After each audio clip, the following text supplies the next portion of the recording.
తడా కస్తూరిబా గాంధీ బాలికల విద్యాలయంలో కలకలం నెలకొంది. ఇంటర్ 2వ సంవత్సరం చదువుతున్న విద్యార్థిని ఆత్మహత్య యత్నానికి పాల్పడడం తీవ్ర సంచలనం రేపింది. తిరుపతి జిల్లా తడా మండలం తడా కండ్రిగాలోని కేజీబీవీ విద్యాలయంలో శనివారం రాత్రి ఈ ఘటన చోటు చేసుకుంది. విద్యాలయ భవనం మొదటి అంతస్తు నుంచి కిందకు దూకిన విద్యార్థినికి తీవ్ర గాయాలయ్యాయి. వెంటనే సిబ్బంది ఆమెను సూళ్లూరుపేట ప్రభుత్వ ఆసుపత్రికి తరలించగా పరిస్థితి విషమంగా ఉండడంతో మెరుగైన వైద్యం కోసం తిరుపతి ప్రభుత్వ ఆసుపత్రికి రెఫర్ చేసినట్లు సమాచారం. ప్రస్తుతం విద్యార్థిని చికిత్స పొందుతోంది. ఈ ఘటనను బయటకు రాకుండా గోప్యంగా ఉంచేందుకు ప్రయత్నాలు జరిగాయని విద్యార్థిని బంధువులు ఆరోపిస్తున్నారు. సమాచారం అందించడంలో తీవ్ర ఆలస్యం జరిగిందని, సంఘటనపై స్పష్టమైన సమాధానాలు ఇవ్వకుండా ఈ సిబ్బంది తప్పించుకుంటున్నారని విద్యార్థిని పినతండ్రి వీరస్వామి ఆవేదన వ్యక్తం చేశారు.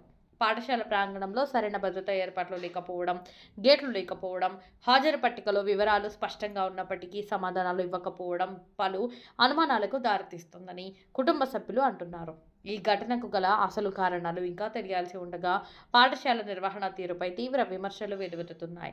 ఈ వ్యవహారంపై ఉన్నత స్థాయి అధికారులతో సమగ్ర విచారణ జరిపించి నిజానిజాలు వెలికి తీయాలని విద్యార్థిని కుటుంబ సభ్యులు, స్థానికులు డిమాండ్ చేస్తున్నారు.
నా పేరు వీరస్వామి.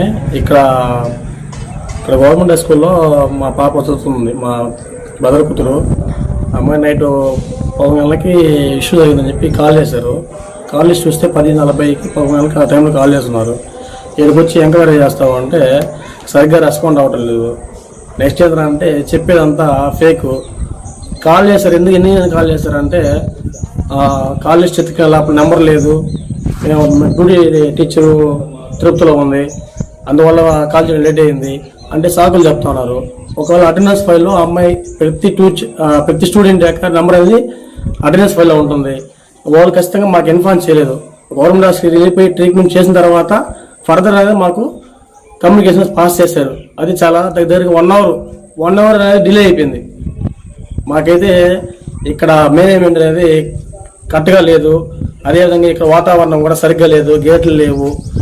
ఇక్కడ ఏదో జరిగిందని నాకైతే అనుమానంగా ఉంది. దీని మీద ఎంక్వైరీ చేయవలసిందిగా కోరుకుంటున్నాను.